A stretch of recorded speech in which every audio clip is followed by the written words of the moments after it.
Assalamualaikum warahmatullahi wabarakatuh. Perkenalkan, nama saya Cynthia. Saya selaku perwakilan dari kelompok 11. Di sini kami akan membahas mengenai media dan penilaian. Yang pertama, saya akan memperkenalkan anggota kelompok saya terlebih dahulu. Yang pertama ada Ajeng Noverla Winda, yang kedua ada Agnes Vivian, dan ketiga ada Widya Ayu Lestari. Materi yang pertama akan dibacakan oleh saya sendiri. Baiklah, yang pertama di sini saya akan menjelaskan mengenai definisi media pembelajaran.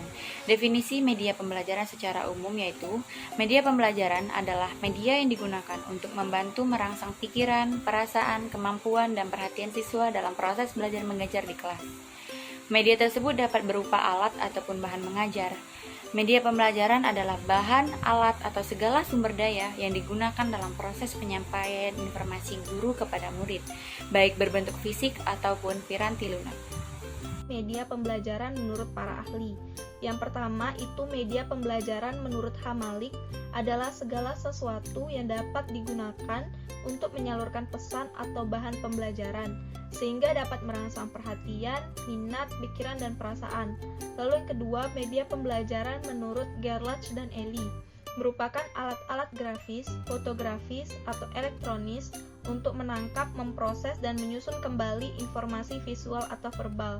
Lalu yang ketiga itu definisi media pembelajaran menurut Latuheru merupakan bahan, alat, atau teknik yang digunakan dalam kegiatan belajar mengajar dengan maksud agar proses interaksi, komunikasi, edukasi antara guru dan siswa dapat berlangsung secara tepat, guna, dan berdaya.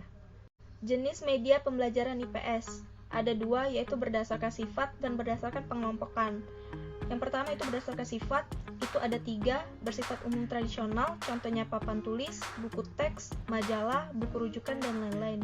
Yang kedua itu yang bersifat canggih, contohnya radio, TV, VCD, tape recorder, OHP, LCD, dan lain-lain. Yang ketiga itu yang bersifat inovatif, contohnya komputer, internet, pemesinan yang memungkinkan belajar mandiri. Lalu jenis-jenis media pembelajaran IPS yang berdasarkan pengelompokan. Yang pertama itu alat pengajaran, contohnya papan tulis, papan pamer, dan mesin pengganda. Lalu yang kedua itu media cetak, contohnya buku, majalah, surat kabar, jurnal, buletin, pamflet, dan lain-lain. Lalu yang ketiga itu media visual, contohnya transparansi, slide, film strip, grafik, chart, model, dan realia, lalu gambar, foto, peta, globe, dan lain-lain. Lalu yang keempat itu media audio, contohnya tape recorder, pita suara, piringan hitam, dan lain-lain. Yang kelima itu media audio visual, contohnya televisi, VCD, dan film suara. Lalu yang keenam itu masyarakat sebagai sumber belajar, contohnya narasumber, tokoh masyarakat, dan dinamika kehidupan dalam masyarakat. Penilaian pembelajaran merupakan proses terakhir dari pembelajaran. Dalam teori, terdapat beberapa kata yang sering dipertukar pakaikan seperti penilaian, evaluasi, asesmen, pengukuran, dan pemeringkatan. Penilaian atau asesmen adalah proses pengumpulan informasi tentang hasil dan aktivitas belajar siswa dengan tujuan mengambil keputusan tentang pembelajaran. Sedangkan evaluasi adalah proses memberikan kesimpulan tentang hasil dan aktivitas belajar siswa. Penilaian proses dan hasil belajar dibagi menjadi 4 jenis, yaitu penilaian formatif, penilaian sumatif, penilaian diagnostik, dan penilaian penempatan. Yang pertama, penilaian formatif. Penilaian ini dimaksudkan untuk memantau kemajuan belajar peserta didik selama proses belajar berlangsung, untuk memberikan balikan atau feedback bagi penyempurnaan program pembelajaran, serta untuk mengetahui kelemahan-kelemahan yang memerlukan perbaikan, sehingga hasil belajar peserta didik dan proses pembelajaran guru menjadi lebih baik. Tujuan utama penilaian formatif adalah untuk memperbaiki proses pembelajaran, bukan untuk menentukan kemampuan peserta didik. Yang kedua, penilaian sumatif. Penilaian sumatif berarti penilaian yang dilakukan jika satuan pengalaman pelajar atau seluruh materi pelajaran dianggap telah selesai. Dengan demikian, ujian akhir semesteran dan ujian nasional termasuk penilaian sumatif. Tujuannya yaitu untuk menentukan nilai atau angka berdasarkan tingkatan hasil belajar peserta didik yang selanjutnya dipakai sebagai angka rapor, dan juga dapat dipakai untuk perbaikan proses pembelajaran secara keseluruhan.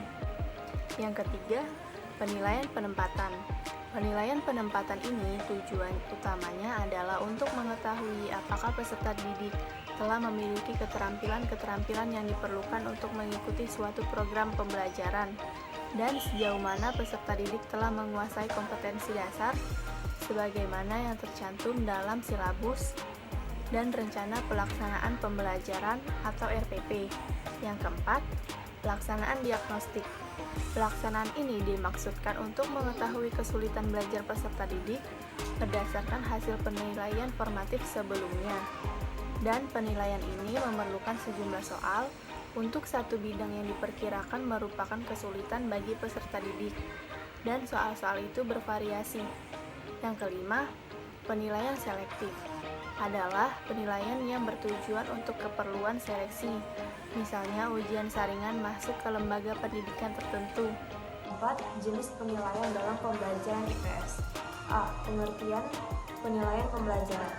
Penilaian pembelajaran merupakan proses pengumpulan dan pengolahan informasi untuk mengukur pencapaian hasil belajar peserta didik. Penilaian dilakukan secara holistik meliputi kompetensi sikap, pengetahuan, dan keterampilan, baik selama pembelajaran berlangsung atau penilaian proses maupun setelah pembelajaran berakhir atau penilaian hasil belajar. Pelaksanaan penilaian terdapat berbagai istilah sebagai berikut. Yang pertama, penilaian oleh pendidik merupakan bentuk penilaian terhadap hasil belajar peserta didik yang dilakukan oleh pendidik selama proses dan akhir pembelajaran, yaitu meliputi kompetensi, sikap, pengetahuan, dan keterampilan yang dilakukan secara terencana dan sistematis. Yang kedua, penilaian otentik merupakan bentuk penilaian yang menghendaki peserta didik menampilkan sikap, menggunakan pengetahuan dan keterampilan yang diperoleh dari pembelajaran dalam situasi sesungguhnya atau dunia nyata. Yang ketiga, penilaian diri merupakan penilaian yang dilakukan sendiri oleh peserta didik secara reflektif untuk membandingkan posisi relatifnya dengan kriteria yang telah ditetapkan. Yang keempat, penilaian berbasis portofolio merupakan penilaian yang dilaksanakan peserta didik untuk melihat keseluruhan proses belajar peserta didik termasuk penguasaan perorangan dan atau kelompok di dalam dan atau di luar kelas dalam kurun waktu tertentu. Yang kelima, ulangan harian merupakan kegiatan yang dilakukan secara periodik untuk menilai kompetensi peserta didik setelah menyelesaikan satu kompetensi atau subtema. Ulangan harian diintegrasi dengan proses pembelajaran.